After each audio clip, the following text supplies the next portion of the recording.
Revolt, I think, is better understood as a deep questioning.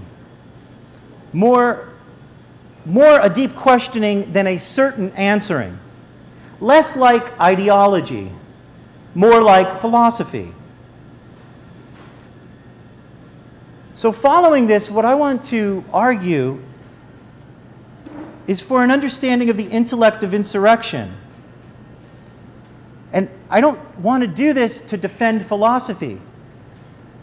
I want to do this against the ideological caricature of the abject stupidity of revolt, against all the common vilifications of revolt as irrational, as violent.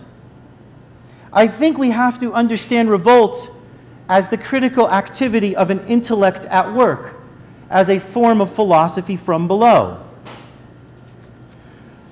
Revolt does what philosophy does, but much better than any professional philosopher could dream of doing. The intellect of insurrection can be seen in some of its basic features. Revolt does raise questions. Revolt does make criticisms. Revolt does express disaffection about the justice and the reality of the existing world.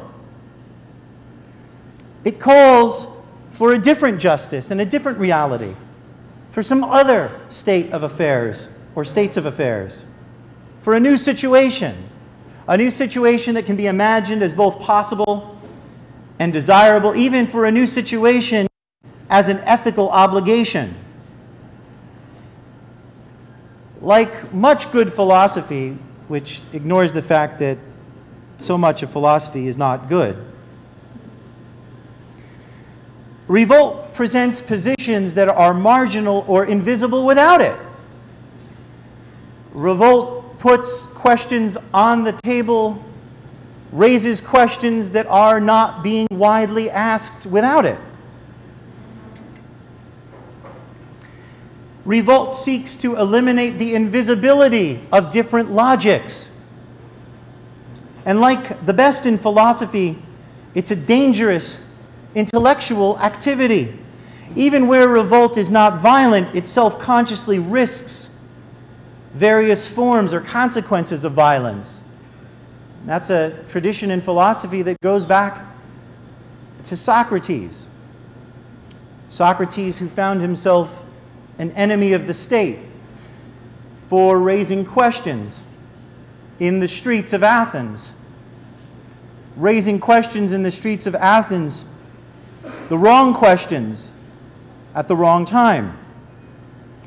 Of course, given a particular case of revolt in Italy, in France, in Egypt, in Turkey, in Mexico, Spain, the United States, or Brazil, we have to make a more detailed analysis of what is going on there. What is a revolt in these particular places, in these particular times doing? What does it mean?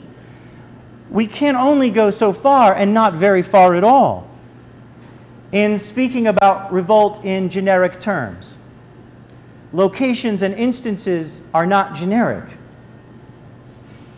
Revolt arises from circumstances from within historical contexts and in response to changing conditions of life. Consider the case of the response to the police shooting and killing of an unarmed black teenager, Michael Brown, in Ferguson, Missouri. I live about 30 miles north of Ferguson, Missouri, in Springfield, Illinois. Consider the case of Michael Brown in August of 2014. The St. Louis suburb was rocked for days by uprising, smashed shop windows, protests, fire, confrontations with police. Thousands of bodies in the streets, outraged by the murder of Michael Brown. While news reports predictably and reliably condemned the uprisings, never hesitating to call them violent, participants in the upheaval explained their rational content, explained the reasonable content of the Ferguson uprising. One insurrectionist, DeAndre Smith, told the St. Louis Post-Dispatch that The Ferguson revolt was the inevitable and dignified response to the injustice, saying, quote, "I think they got a taste of what fighting back means." The general feeling expressed by the participants in the uprising seemed to agree with Mikhail Bakunin's 1872 sentiment that, quoting Bakunin, "Revolt is a natural tendency of life. Even a worm turns against the foot that crushes it. In general," he said, "the vitality and relative dignity of an animal can be measured by the intensity of its instinct to revolt," close quote. So contrary to racist caricatures of insurgents as wild animals, revolt is for the human animal a modality of indignation. It's a measure of dignity.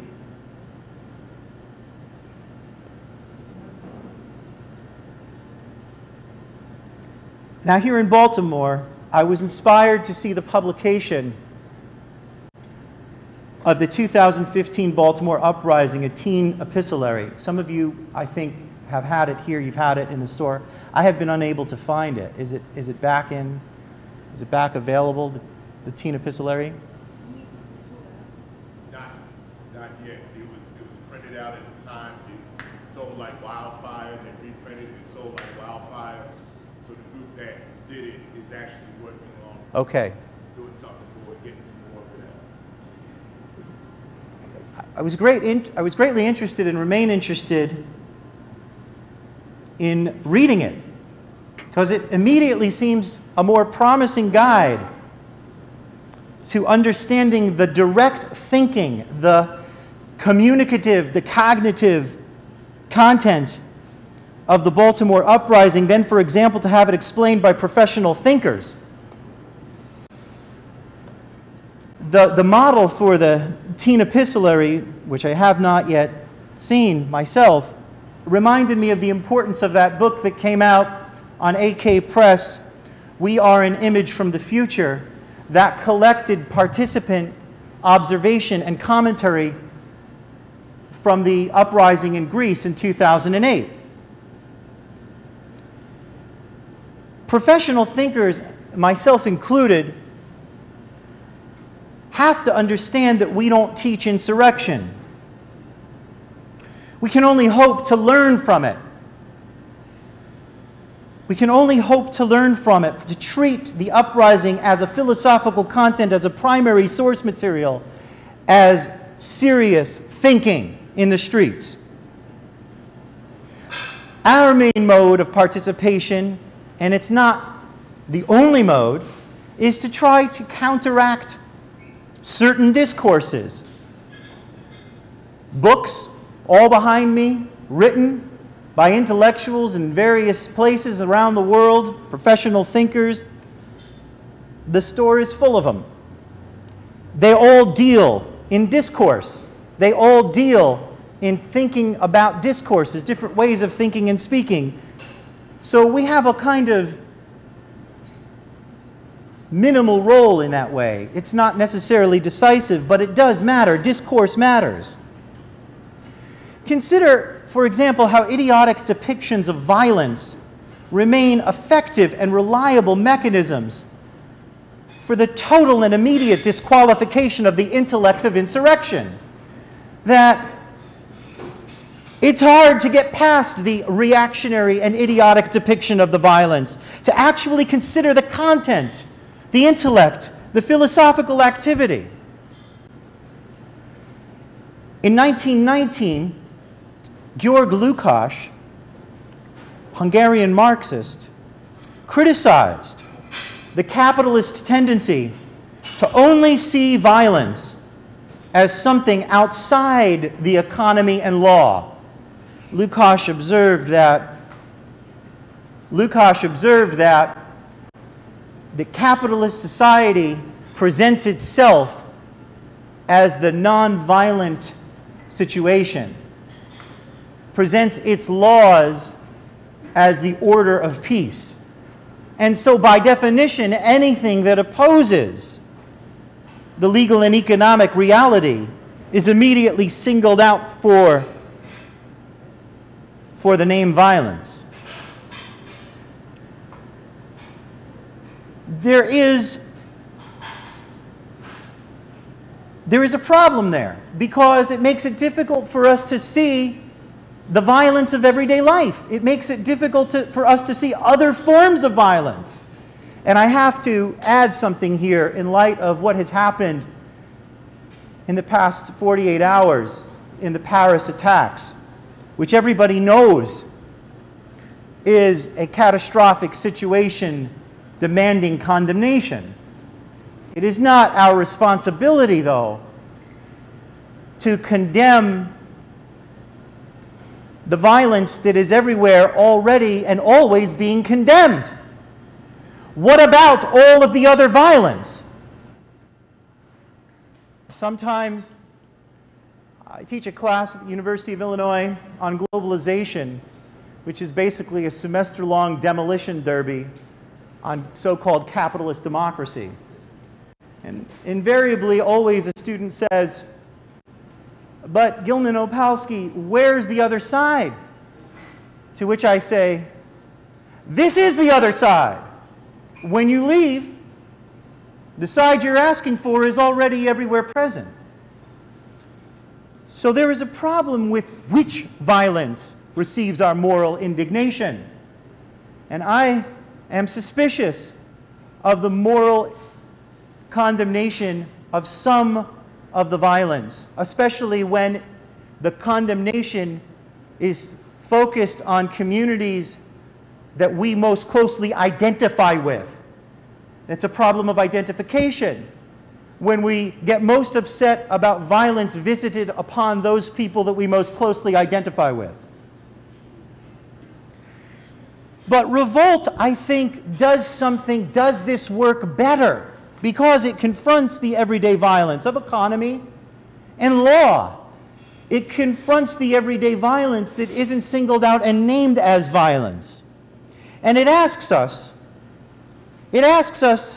revolt, it says, will we worry less about violence to capital, to its inanimate objects and commodities? And maybe will we worry more about the violence of capital? Rather than the violence to capital, what about the violence of capital? A broken window, looted food, a burning bank, a burning car are indeed violence from the perspective of property law. But from what perspective is poverty violence? From what perspective is mass incarceration violence? From what perspective is racial profiling and police brutality violence? And in between every killing we do hear of, there are hundreds of others we don't. And yet, we must never reduce revolt to the stories of the individual casualties who triggered them. We all know that the so-called Arab Spring was not about Mohamed Bouazizi, the Tunisian street vendor who lit himself on fire in December of 2010. The story of the so-called Arab Spring is not the biography of Bouazizi. We must instead try to see the violence in the conditions of life that made self-immolation appear sensible to Bouazizi, a street vendor. We should ask, I think, what Bouazizi's sister asked. She asked, quote, "What kind of repression do you imagine it takes for a young man to do this?"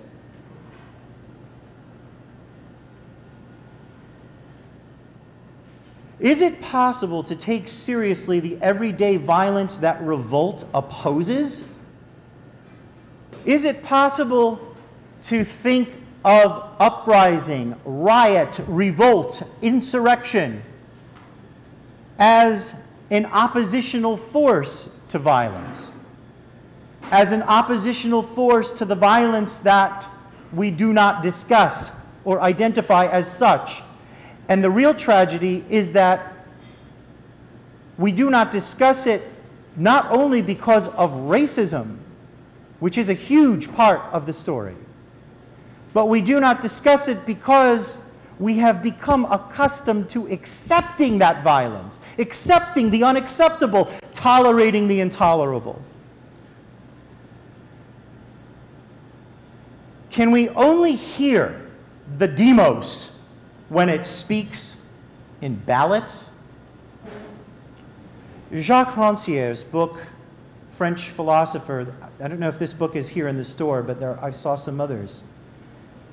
Hatred of Democracy. Rancière wrote a book, beautiful little book called Hatred of Democracy, in which he diagnoses the hatred of democracy that hides behind a professed love of democracy.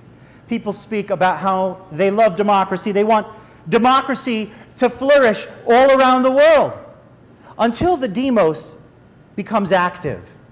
And then, wait a minute. Well, I love democracy, but that demos should settle down, because the demos means people.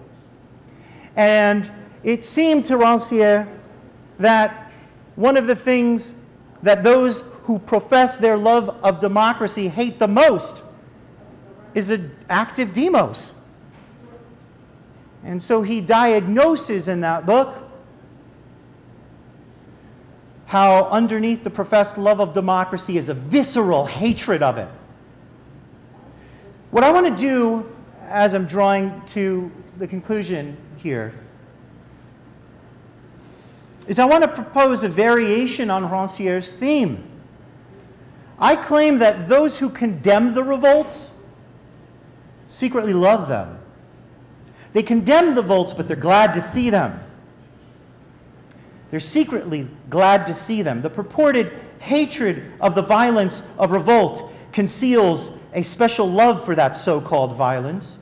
They love the upheaval they condemn for their own reasons, most of them racist, because then they could go on applying their racist caricatures.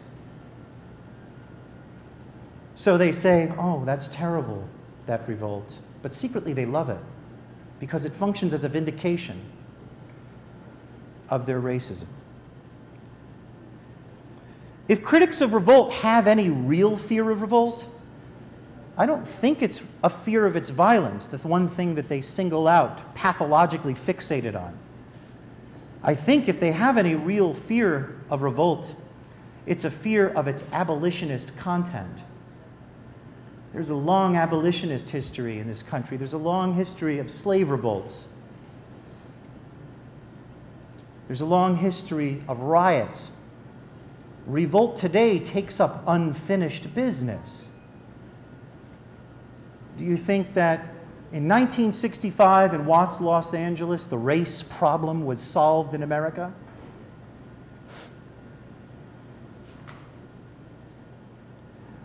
The hope of those who condemn revolt, I think, is that nothing they love will be abolished.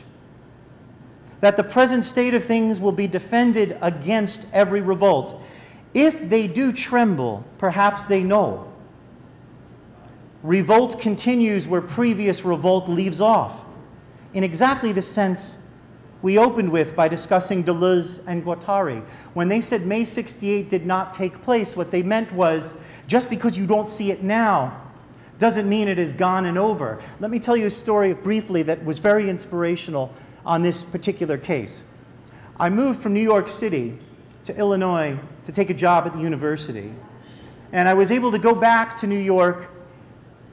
I can't remember exactly when it was, but the occupation of Liberty Park, Zuccotti Park, had resumed in the cold early January. I was in the airport and I saw on the television that people have reclaimed the park. So I got off the plane and I put my bags away and I quickly went over and walked down to the park. And by the time I got there, it was empty. There was one guy standing with a sign that I was glad there was no camera on. Let me put it that way. But the park was empty, except there were a lot of cops in the park And I had just seen that they had occupied it again, so I went to one of the cops and I said, "What happened? I heard that Zuccotti was occupied." And the cop said, "Yeah, it was, but they all went home." And I looked around and I said, "Then why are there so many police officers here in the park?"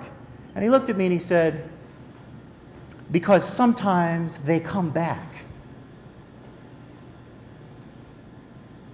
And I like that. Maybe for him it's good job security. Revolt tries. Revolt is an effort. Revolt is an effort. It's an attempt. But it isn't over when it ends.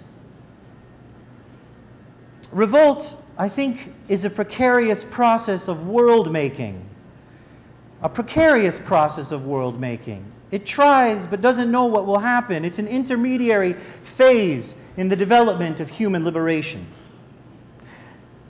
It seems to me, when looking in my work at lots of different uprisings over the years, that the one great confidence of revolt is that the present situation is unacceptable. That the one great confidence in every revolt is an expression that the situation is unacceptable. And I don't think we should shift always to an agenda with itemized. When liberals ask for an itemized agenda, do you think it's so that they can deliver the goods? When liberals ask for an itemized agenda, it's so that they can reject each plank. People are saying at Mizzou, also you've seen some of what's been going on at Mizzou with the students and some of the athletes walking out of classes. But what is their specific grievance? Why? Why do the liberals want to know the specific grievance? So that they can disqualify it. But the fact is, it's a generalized disaffection. It's about a history. It's about a history at Mizzou and the surrounding community, a history of racism. It's a general, and when people watch, they don't like that because they don't know what to do with an expression of total disaffection. It's ungovernable, which is its virtue. So, in between revolt, we do grow accustomed, I think, to accepting the unacceptable, to tolerating the intolerable, and so we should not quickly jump when they ask for a list of demands. We shouldn't minimize the significance of an epiphany. An epiphany is very significant. When revolt breaks pathological obedience, when revolt breaks the pathological reproduction of everyday life, we should recognize in that an enormous achievement, an enormous accomplishment, and we should know that the end of revolt is not its end. Everyone knows that rational people behave differently. Rational people write letters. Rational people write books. I write books.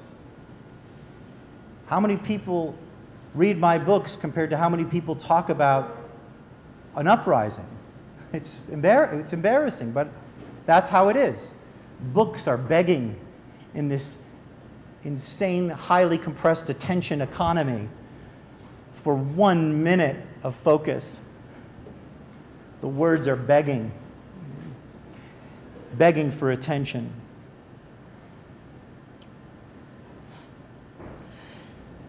Rational people are going to vote in the election. Rational people are going to obey the laws, but revolt rejects the rationality of an irrational system. Revolt rejects the rationality of an irrational, revealing that there are other reasons, there are other rationalities, ones that are excluded by the ideological narrowness of those who always defend the existing situation. Revolt, I think, is largely, not entirely, And as I said, I'm speaking in somewhat generic terms. We have to look at cases, and maybe we can. I'm interested in knowing what you think. But it is, I think, largely, generally, generically, about wrenching open that narrowness. It's about wrenching it open so we can see other rationalities beyond the rationalization of everything that is.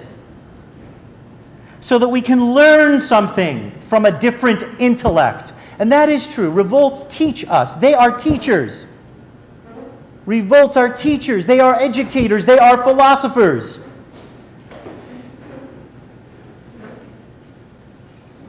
And at certain junctures, it becomes clear. We cannot simultaneously reproduce everyday life and transform it. And I think that is the basic logic of revolt. Thanks.